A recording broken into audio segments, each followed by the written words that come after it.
ಬೆಂಗಳೂರಲ್ಲಿ ಮಳೆ ಆರ್ಭಟ ಹೆಚ್ಚಾಗಿದೆ. ಧರೆಗೆ ಉರುಳಿದ ಮರ. ಇನ್ಫೆಂಟ್ರಿ ರಸ್ತೆಯಲ್ಲಿ ಮರ ಧರೆಗೆ ಉರುಳಿದೆ.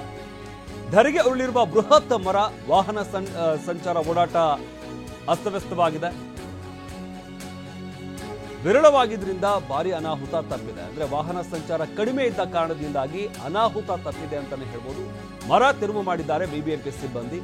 ಆದ್ರೆ ಇನ್ಫೆಂಟ್ರಿ ರೋಡ್ನಲ್ಲಿ ಮರ ಬಿದ್ದಂತಹ ಜಾಗ ಇದೆಯಲ್ಲ, ಇದು ಅತಿ ಹೆಚ್ಚು ಜನಸಂದಣಿ ಇರುವಂತಹ ಜಾಗ. ಆದರೆ ಹೆಚ್ಚಿನ ಸಂಖ್ಯೆಯಲ್ಲಿ ಜನ ಓಡಾಡ್ತಾ ಇರಲಿಲ್ಲ. ಆ ಕಾರಣದಿಂದಾಗಿ ಅನಾಹುತ ತಪ್ಪಿದೆ. ಬೆಂಗಳೂರಿನಲ್ಲಿ ಮಳೆ ಆರ್ಭಟ. ಸಂಜೆಯಿಂದಲೂ ಕೂಡ ನಿರಂತರವಾಗಿ ಮಳೆ ಆಗ್ತಾ ಇದೆ. ಇದರಿಂದಾಗಿ ವಾಹನ ಸವಾರರು ಪರದಾಡಬೇಕಾದಂಥ ಪರಿಸ್ಥಿತಿ ನಿರ್ಮಾಣ ಆಗಿತ್ತು. ಸದ್ಯಕ್ಕೆ ಇಲ್ಲಿ ಗಮನಿಸ್ತಾ ಇರುವಂಥದ್ದು ಇನ್ಫೆಂಟ್ರಿ ರಸ್ತೆಯಲ್ಲಿ ಮರ ಧರೆಗೆ ಉರುಳಿರುವಂಥದ್ದು. ಇದು ಕೂಡಲೇ ಬಿಬಿಎಂಪಿ ಸಿಬ್ಬಂದಿ ಸ್ಥಳಕ್ಕಾಗಮಿಸಿ ಮರವನ್ನು ತೆರವುಗೊಳಿಸುವಂತಹ ಕೆಲಸ ಮಾಡಿದ್ದಾರೆ.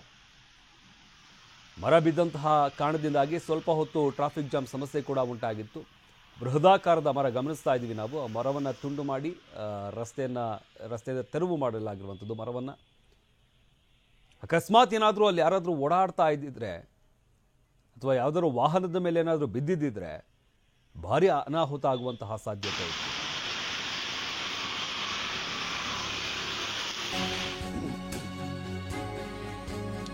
ಇನ್ನು ಬೆಂಗಳೂರಲ್ಲಿ 5 ದಿನ ಮಳೆಯಾಗುವ ಬಗ್ಗೆ ಮುನ್ಸೂಚನೆ ಸಿಕ್ಕಿದೆ. ಮುಂದಿನ 5 ದಿನ ಸಂಜೆ ಹಾಗೂ ರಾತ್ರಿ ವೇಳೆ ಮಳೆಯಾಗುವಂತಹ ಸಾಧ್ಯತೆ ಇದೆ. ಮಳೆಯ ಮುನ್ಸೂಚನೆ ನೀಡಿದೆ ಹವಾಮಾನ ಇಲಾಖೆ. ಉತ್ತರ ಒಳನಾಡು, ದಕ್ಷಿಣ ಒಳನಾಡಿನ ಕೆಲವೆಡೆ ಹಗುರ ಮಳೆಯಾಗುತ್ತೆ. ಇವತ್ತಿನಿಂದ ಏಪ್ರಿಲ್ 20ರವರೆಗೆ ಮಳೆಯ ಮುನ್ಸೂಚನೆ ಇದೆ. ಇವತ್ತು ಸುರಿದಂತ ಮಳೆಯಿಂದಾಗಿನೇ ಸಾಕಷ್ಟು ಅವಾಂತರ ಆಗಿರುವಂತದ್ದನ್ನು ನಾವು ಗಮನಿಸಿದ್ದೀವಿ.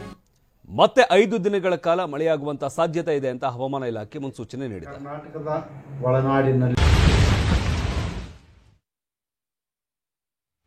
ಈಗಿರುವ ಹವಾಮಾನದ ಸಿನಾಪ್ಟಿಕ್ ಸ್ಥಿತಿ ಏನೆಂದರೆ, ಕರ್ನಾಟಕದ ಒಳನಾಡಿನಲ್ಲಿ ಟ್ರಫ್ 1.5 ಕಿಲೋಮೀಟರ್ ಎತ್ತರದವರೆಗೆ ಇದೆ.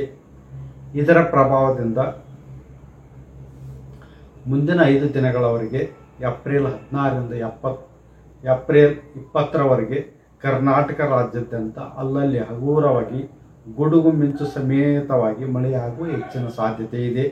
ಮುಂದಿನ 5 ದಿನಗಳವರೆಗೆ ಕಲಬುರಗಿ ಸೇರಿದಂತೆ ಉತ್ತರ ಒಳನಾಡಿನಲ್ಲಿ ಗರಿಷ್ಠ ಉಷ್ಣಾಂಶ ಸುಮಾರು 40ರಿಂದ 42 ಡಿಗ್ರಿ ಸೆಂಟಿಗ್ರೇಡ್, ಬೆಂಗಳೂರು ಸೇರಿದಂತೆ ದಕ್ಷಿಣ ಒಳನಾಡಿನಲ್ಲಿ 34ರಿಂದ 36 ಡಿಗ್ರಿ ಸೆಂಟಿಗ್ರೇಡ್, ಕರಾವಳಿ ಜಿಲ್ಲೆಗಳಲ್ಲಿ ಗರಿಷ್ಠ ಉಷ್ಣಾಂಶ ಸುಮಾರು 34ರಿಂದ 36 ಡಿಗ್ರಿ ಸೆಂಟಿಗ್ರೇಡ್ ಇರುವ ಹೆಚ್ಚಿನ ಸಾಧ್ಯತೆ ಇದೆ.